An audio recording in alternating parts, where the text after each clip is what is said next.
Assalamualaikum. This is Group 1A video presentation for our integrated design project where the topic is raw natural gas purification and steam methane reforming process. Our group members are Brian Pengo, Chang Hui Min, Sofia Shahril, me myself, Tun Muhammad Hifzan, and Uzma Zulaika. Today's presentation will start with the first stage of the process in the aspect of separation process 2, which is membrane reactor design. From the problem given, we understand that there are impurities in a known natural gas region. These pollutants may be toxic and corrosive, which requires extraction. For separation process 2, the case study is to remove the pollutants that are found in the natural gas. Therefore, to achieve the case study, our group decided on using silico-aluminophosphate 34, commonly known as SAPO 34. The reason is because its small pore structure. Number 2, we are able to use it at high temperatures, and number 3, resistant to chemical degradation. Next, to remove the H2S impurities, adsorption column was used. The reason for selecting the technique is because number 1, it's cheap and low cost adsorbents, and number 2, it's high efficiency. Next, I would like to pass our virtual floor to Brian. I'm going to talk about the design process of our membrane and our membrane module. For the membrane module, we chose hollow fiber as our module. For the length, it will be 2.5 meter long, and the configuration will be tube side feed with concurrent sweep stream. Next, for the hollow fiber membrane material, it will be SAPO 34 because it has good selectivity against carbon dioxide. It also has good resistance on carbon dioxide plasticization that will be able to retain its selectivity for a longer period of time. As for the dimension of the hollow fiber tube, it will be 1.5 meter long with inner diameter of 30 mm and a membrane thickness of 10 micrometer. Then, after the membrane separation, the gas will go through adsorption column for removal of hydrogen sulfide. Then it will go through a glycol dehydrator for dehydration process. And then it will go through stage 2 that will be talked about with Uzma and Primi.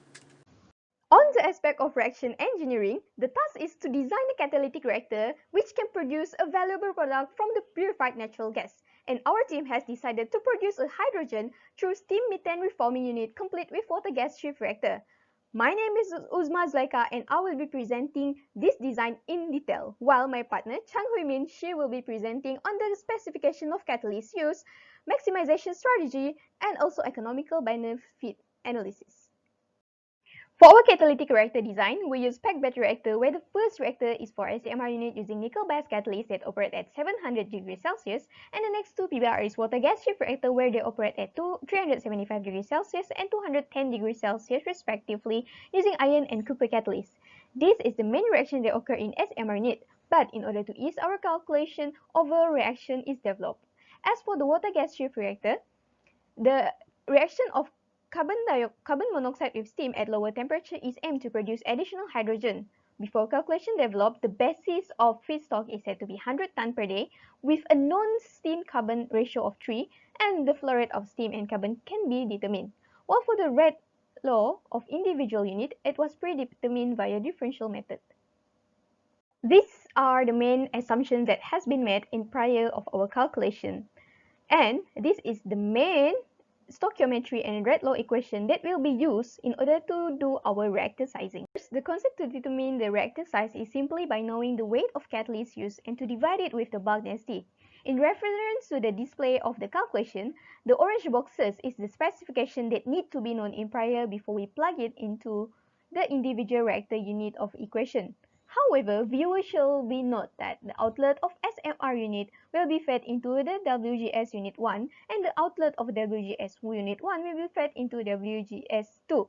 Thus, this has led to a SMR unit volume to be roughly about 20 meter cubic, while WGS is near to 3 meter cubic and 1.6 meter cubic respectively. For this part, one thing that we need to be focused here more is on the formation of hydrogen from stream 1 into stream 2, especially in our SMR unit.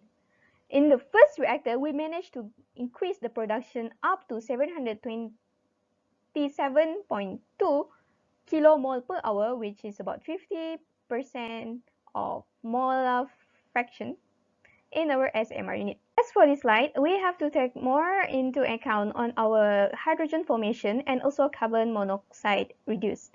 In the stream 2, where the inlet is actually the outlet of SMR unit, the mole percentage is about 50, and after going into WGS1, we're able to increase the percentage up to 57 mole and reduce the carbon monoxide to 0.14 mole percentage. And lastly, after it go through the WGS2, we managed to shoot up the formation up to 831 kilomole per hour and reduce our carbon monoxide flow rate into 0.02 kilomole per hour. Hi, a very good day to our lecturers. My name is Chang-Hun and later I would like to present about the part of reaction engineering 1. Now I would like to present about the type of catalyst used in a different reactor. As we can see in the slide, SMR is used the nickel aluminum-based catalyst because it is very high reactivity and low accretion, and nickel can withstand a very high temperature. Then for the WGS1, we are using the iron to become the catalyst because it can withstand a high temperature and it also very active, selectivity and stable under the reactor condition. And last, WGS2 is a very low temperature reactor. Therefore, we are using the copper catalyst, which is very good at the low temperature and also mid temperature. Copper also acts as like a stabilizer and also a promoter. Next, there are 3 strategies to maximize the selectivity and yield of the production. The first step is increase the concentration of the reactant. The second is increase the temperature of the reactant at the constant pressure. And last is decrease the reactant pressure at a constant temperature. All of this information is based on the Le-Chatelier principle, which can maximize the selectivity and yield of the production. So, come to the economy part. The table shows that the total price of catalyst used. And next, we have considered the maintenance and service for the fixing a malfunction reactor. Furthermore, the reactor consumes a very high heat, therefore the electrical and water bills is almost about the 3,000 ringgit. Hi, I'm Sophia and I'll be talking about the process modeling and simulation part. In total, we have 3 packed reactors in our reactor system. First, we have steam methane reforming, followed by water gas shift 1 and water gas shift 2. Here are the developed mathematical models for all our reactors. As you can see, we develop mathematical models based on component balance. Like in steam methane reforming, we can see we have component A, B, C, D, and E, which is represented by CH4, H2O, CO2, H2, as well as CO. Whereas for water gas shift, we have only 4 components, which are CO, H2O, CO2, and H2. To develop these mathematical models, we assume then these reactors as isothermal. Thus, these mathematical models are developed based on isothermal conditions, but it is not applied the same way in simulation later on. In our lecture slides, we were taught to develop mathematical models based on plug flow reactor.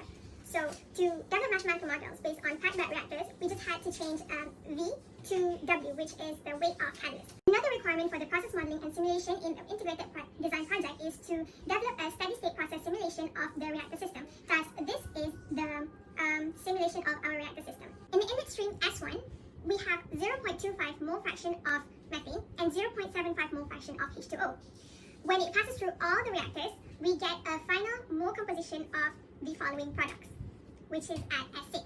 We got exactly the desired product in large amounts, which is 0.4746 of hydrogen. Another requirement for the process modeling simulation is to analyze the effect of temperature, pressure, as well as feed flow rate on each of our reactors. Since we have 3 reactors in our reactor system, we decided to analyze the performance of these reactors by seeing the amount of hydrogen produced in each of the exit stream of each reactor. So first, we'll be going to the analysis on steam methane reforming reactor, which is the first reactor in our reactor system. The effect of temperature on steam methane reforming is, with increasing temperature, the amount of hydrogen produced increased. Not for long, that at 1000 degrees Celsius, the amount of hydrogen actually reduced. With increasing pressure, the amount of hydrogen actually increases.